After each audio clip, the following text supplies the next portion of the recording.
Hello, beautiful soul. Welcome to an action-packed and intense May. We have Jupiter, the planet of expansion, going into bold, fiery and brazen Aries.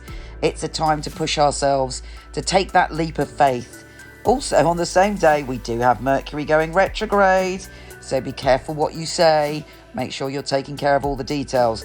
And of course, we are in the thick of eclipse season with the full moon in Scorpio, total lunar eclipse in the middle of the month. Very, very full on, my darlings. Let's dive straight in. Here's your monthly astrology.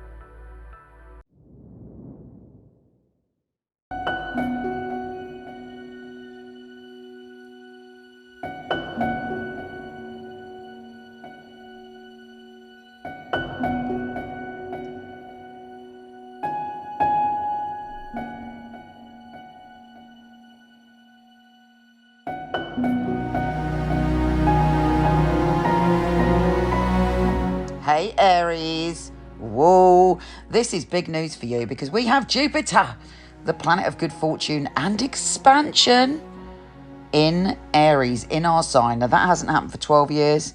So think back, what did you expand, change, grow and achieve 12 years ago? What happened to you that year? Because it's likely to be similar, but hopefully you're going to take things even further forward. If that wasn't enough, we also have Venus in Aries, as well as Mars going into Aries. So it's our month, babies. We have the power, we have the passion. But I think the only thing we need to really watch out for is that we may be a little bit too bold. It's important to be aware of other people's emotions as we're barreling through and taking our dreams forward and pushing on ahead. It's full on. So any plans you've got to make changes or take a leap of faith, now is the time.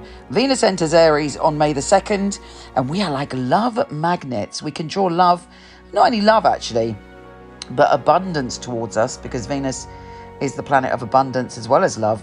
And that sort of lovely feeling of self-confidence, and not that Aries are lacking in that, but really true sort of humble self-love. Well, maybe not humble, but yes. So what do you want to do with that loving energy? What do you want to draw to you? Now is the time to manifest. Now is the time to push ahead. Of course, try and get everything said and done and wrapped up before Mercury goes full retrograde on the 10th.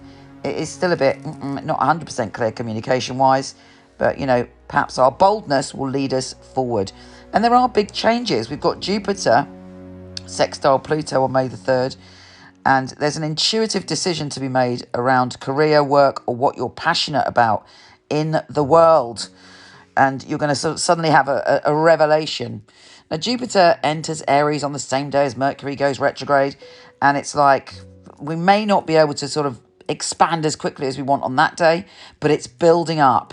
And it's going to be huge for us. So really kind of think about how you can open up and cross new horizons and move forward. Of course, the other big news of this month is the full moon in Scorpio, which is a total lunar eclipse. Now, remember, when it comes to eclipses, things are hidden. We don't see the full picture. We might think we do, but trust me, something else will be revealed before the end of the month. So use your intuition and your instincts. That full moon may bring up some very deep, dark, intense emotions. Your unconscious is quite feral on that full moon. On the one hand, you're thinking about your power in life, how to regain your power. You may have an intuitive message about something to do with finances. You may find yourself fueled by overwhelming desires and passion. But also watch out for the shadow side of that, because it is an eclipse.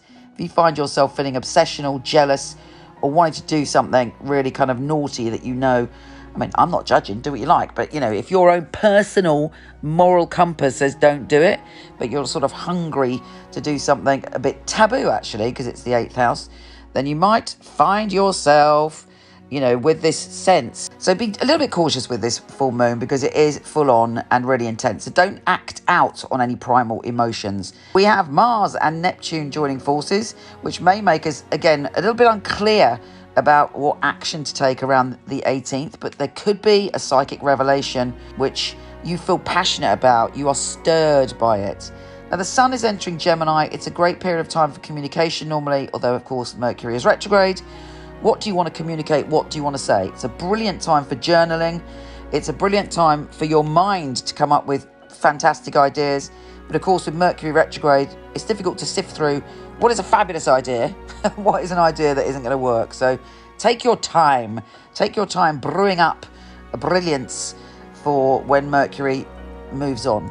Now, Mars enters Aries on the 24th, which is super intense and gives you your va-va-va-voom back. You are full on with the power, and it's like your battery is going to be totally recharged, which is great. Venus actually leaves our sign on the 28th, so anything to do with being self-assertive in love, get that done before. But when Venus does go into Taurus, it's not a bad thing. It gives us more of a sense of security with those that we love. Lovers, friends, anybody that you consider that you really love, there's a more grounded feeling. And we end this month on a high note when Mars, our ruler, is joining forces with Jupiter. And there is a great, amazing, energetic shift coming for us where we feel invincible. Now, of course, we're not invincible, so bear that in mind. But you're going to a peak experience of optimism, action, and joy. And that's followed by the new moon in Gemini, where there's a whole brand new cycle of communication coming for you. Take care, gorgeous, and I'll speak to you soon.